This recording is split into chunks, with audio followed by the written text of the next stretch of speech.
Making money in 2025. Okay, so let's get right into it. It feels like we're in this new kind of gold rush, right? The tools to build real wealth, well, they are literally at our fingertips, more accessible than they've ever been. But the map to actually get there, well, that's where things get interesting because it looks a little different for everybody. So today, we're going to explore three very distinct paths to making money in the year ahead. You see this quote? It hits you. It's talking about these super simple, almost, yeah, boring businesses that are just quietly printing money for their owners. You're not going to see these things going viral on TikTok, but trust me, they are absolute cash cows. And that's the million-dollar question, isn't it? I mean, everywhere you look, it's AI, AI, AI. And look, it's a massive piece of the puzzle for sure. But is it the whole puzzle? Or are there other powerful, maybe quieter ways to build something real and substantial? Let's dig in and find out. Alright, so let's start with part number one. We're calling this one the digital creator.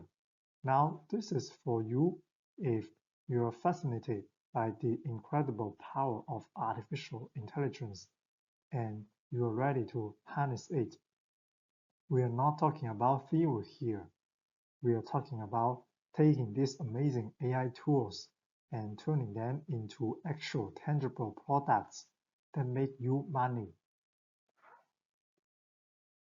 And honestly, the possibilities here are just exploding. Think about it. You can use something like ChatGPT to hammer out an entire online course or even an ebook in a fraction of the time it used to take. Or you could jump on an AI image generator, say Midjourney, and create absolutely incredible art. Sell it as stock photos, slap it on a t-shirt for a print on demand store, whatever you want. The old hurdles to getting started, they are practically gone. And this is a perfect example of what I'm talking about. Look at this. On the left, you've got a simple text prompt. Someone's basically just describing a t-shirt design they had in their head. You know, something with a psychedelic festival vibe. Then boom, on the right, Midjourney spits out these four amazing, totally unique and marketable designs. We are talking about going from a simple idea to a sellable product in just a few minutes. It's wild. But it's not just about pretty pictures. No way. AI is also becoming an insane coding partner. Check this out. Someone just asked ChatGPT, hey, build me a currency converter app. And it did. It just generated all the real working code, HTML, JavaScript, the whole shebang. What this means is you don't have to be a coder anymore to build your own app. The game has totally changed. And look, this isn't some theoretical what-if scenario. This is real. There's an entrepreneur, Earl Stafford, who literally did this. He had an idea for a Chrome extension, had zero programming skills, and just used ChatGPT to build the whole thing. The result? He made $1,000 in the first 24 hours. That right there is the power we're talking about. Okay, let's do a complete 180. We're going to leave the digital world behind for a minute and get our hands dirty in the real world. This is path number two, the Main Street Builder. We are talking about those service businesses, the ones you see every day, that people often write off as boring. But guess what? They can be insanely profitable. I absolutely love this quote. It just says it all. This comes from a guy who now owns a fencing company that's making millions. He was stuck in some office job he hated, so he just decided to do something. Threw up a website, dropped a gram on Google Ads, and started selling fences. Get this, before he even knew how to build one. He literally learned on the job. If that doesn't show you how accessible this stuff is, I don't know what will. And you might think, oh, starting a real business costs a fortune. But check this out. He figures you can get started.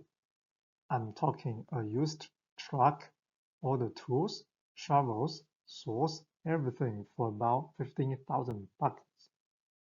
Seriously, when you think about what it costs to start other businesses, that is a super manageable way to get a real tangible business up and running. But here's the part that really blows my mind, the profit. The margins on something like this are just wow. A one-person fencing business can have a net profit margin of 45%. Let that sink in. After you pay for the wood, the concrete, any help you hire, almost half of every single dollar that comes in goes right into your pocket. That's huge. So you really have two different ways to play this game in the service world. You could go with something like landscaping. That's all about building a stable route, getting that recurring revenue every month. Your margins are a bit lower, maybe 10, 15%, but it's consistent. Or you go the fencing route, you are chasing those big high-ticket jobs with those fat 45% margins. The trade-off, you're always hustling for the next sale. Neither one is right or wrong. They're just different paths to the same goal, success. Okay, so we've talked about being a digital creator with AI. We've talked about being a mainstream builder. Path number 3. This one is a whole different ballgame. This is for the passive owner. This is where we stop trading our time for money and start making our money work for us. So passive income, what does that even mean? It's a term that gets thrown around a lot, but really it's simple. It's money that comes in without you having to punch a clock every day.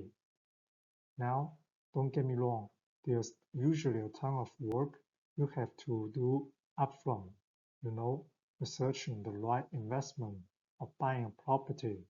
But the goal is to get to a point where the cash flows in with very little day-to-day effort from you.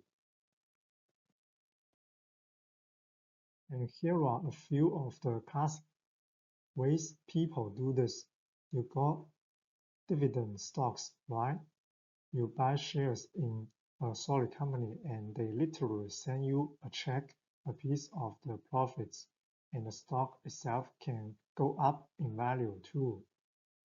Then there are REITs, that's short for real estate investment trusts.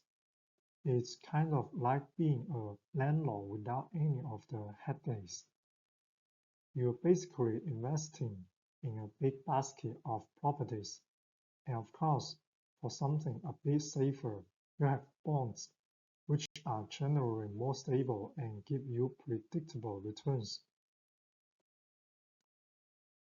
And I think this quote from Margarita Chan really nails the mindset you need for this. It's a balancing act, right? You have to be optimistic, you have to believe in the growth potential, but at the same time, you got to be pragmatic, you have to be realistic. This isn't a get-rich-quick scheme. It's about patiently building on your successes, one smart move at a time. Okay, hold on.